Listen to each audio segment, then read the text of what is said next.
Mother Aya came through in this beautiful dream that I was witnessing. It's like I was there and I was going to be participating. But what I was witnessing, we were all wearing white, and there was an indigenous person at the forefront. He was a man, and there were two kind of Western people. I say Western like they weren't indigenous, they weren't from the lands where Aya comes from. They were a couple, and they had this center. They were the ones that were guiding ayahuasca ceremonies.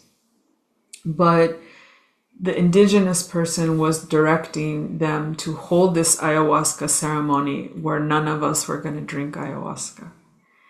And to me, that was super profound in the dream. Like, I was all for it. I was like, wow, okay, we're doing this.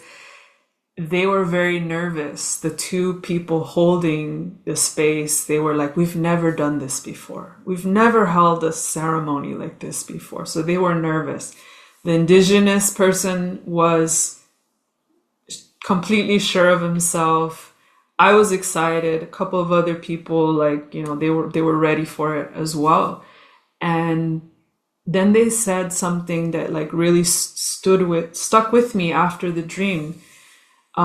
They said, so are we going to observe her experience herself? Are we going to observe, in other words, the serpent or Mother Aya? Are we going to observe her experience herself? Because we weren't actually going to be experiencing her in the way of consuming her and being in that field. So there was almost like 1 degree of like removal. Like, we're going to experience her experiencing herself. I felt like there was a lot in there for me from a medicine standpoint. It's almost like Aya was speaking to me in the dream about my cacao work. And so I took a lot of medicine from that dream.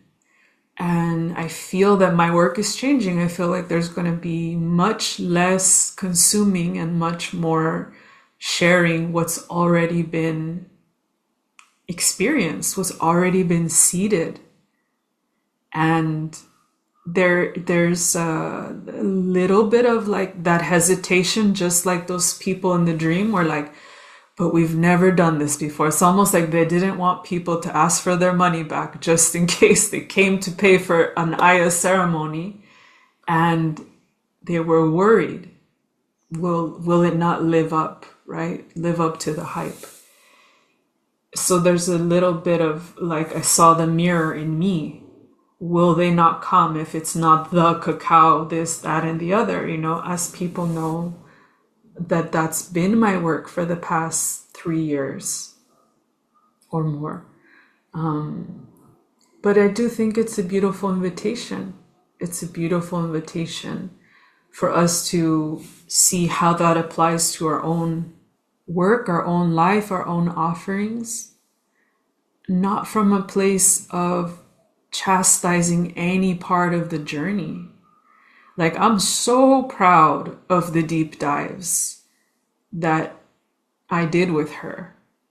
I'm talking about a year of pretty much not going a day without drinking her when I started. Sometimes 2-3 times a day in that first year and a half.